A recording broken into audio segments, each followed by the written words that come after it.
Hello. A lot of ladies write about their husbands to solve a problem. Unfortunately, I will write too.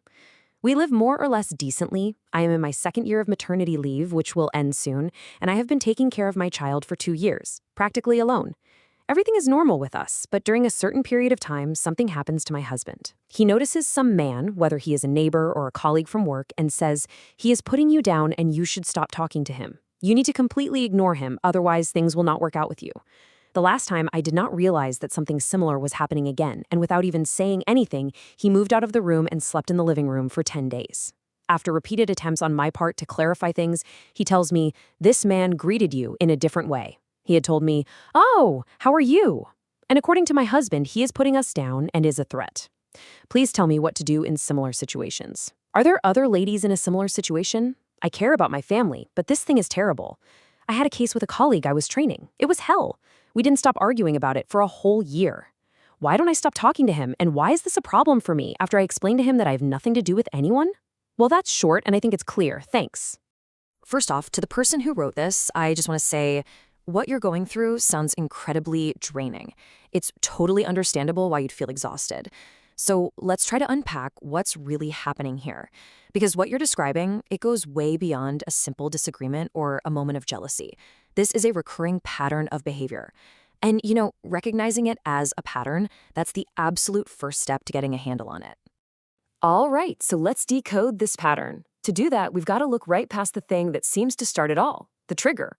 The real issue here, it's not a friendly hello from a neighbor. It's not a normal chat with a coworker. Those are just the sparks. The actual fire, the root of the problem, is burning somewhere else entirely. This is where things get really fascinating, because you can see this huge gap between perception and reality. On one side, you have his interpretation, right, that a simple, friendly greeting is somehow a major threat to your relationship. But then there's the reality. And the reality is, the threat isn't coming from the outside at all. It's being created on the inside, from his own deep-seated insecurity. I mean, to him, that fear feels completely real, but it's crucial to see that it's not actually based on anything you've done. So what's actually fueling this way of thinking? Well, it's a mix of some pretty powerful psychological drivers. You've got intense, almost possessive jealousy and this constant suspicion about other people's intentions. But really, it goes deeper. There's this profound need to control the environment, to control your interactions.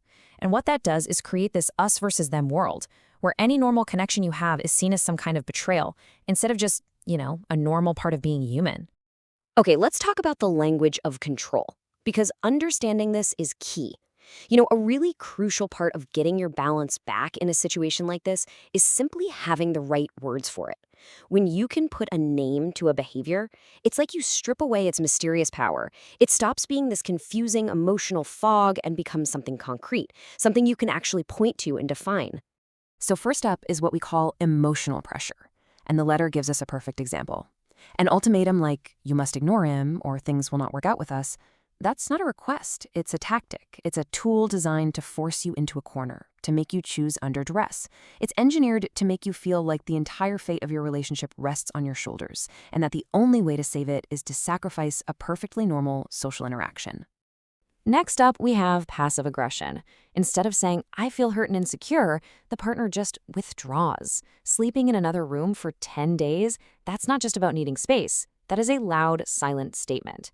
It's a nonverbal way of communicating extreme displeasure and putting all the emotional weight of it squarely on you. And that passive aggression leads right into our next point, emotional punishment. The whole goal of the silent treatment is to make you feel guilty. It's a very specific tactic that forces you into the role of the pursuer, right? You're suddenly the one who has to go and fix things. And by doing so, you implicitly accept the blame for a problem you never even created. It just traps you in this endless cycle of trying to manage someone else's emotions. Okay, so we've put some names to these behaviors. The big question is, what can you actually do? It's so easy to get caught in that loop of defending yourself, explaining, apologizing. But here's the thing. That cycle just feeds the pattern. The only way forward is to completely shift your approach.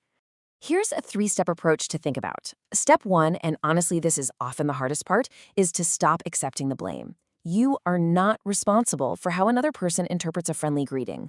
Step 2 is to adopt a calm but really firm stance that doesn't get drawn into an argument. And third, it's about recognizing that this issue is beyond what you can solve alone, and that's when you suggest professional help. Now, this script here is an incredibly powerful tool. Let's break down why it works.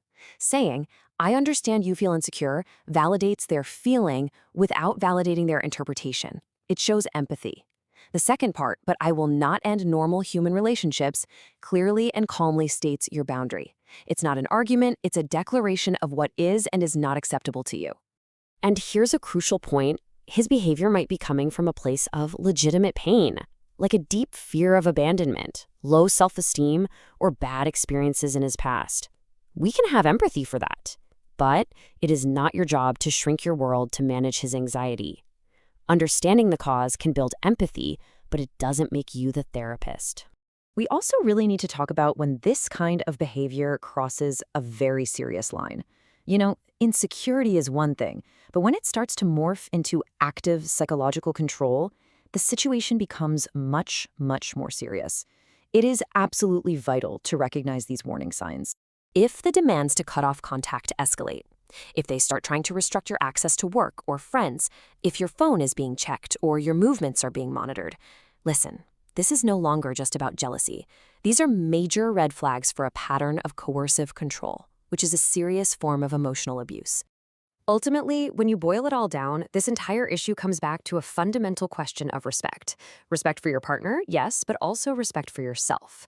So let's wrap up with a few final thoughts on this. This is just so important. A partnership should be a space where both people can grow. If you're constantly having to make yourself smaller, cut off connections, and walk on eggshells just to keep the peace, the very foundation of the relationship is compromised. Let's be crystal clear about this, too. We sometimes have this cultural idea that romanticizes jealousy as a sign of passionate love. But possessive, controlling jealousy isn't love. It's fear. It's a desire for ownership. Real love trusts. It wants to see a partner thrive out in the world, not be isolated from it. And I want to leave you with this final question. You don't have to answer it out loud, just think about it. When you are being punished with silence and withdrawal for a simple, friendly interaction, what is the core emotion you feel? Is it the feeling of being respected by a partner, or is it the feeling of guilt? Your answer to that question tells you everything you need to know.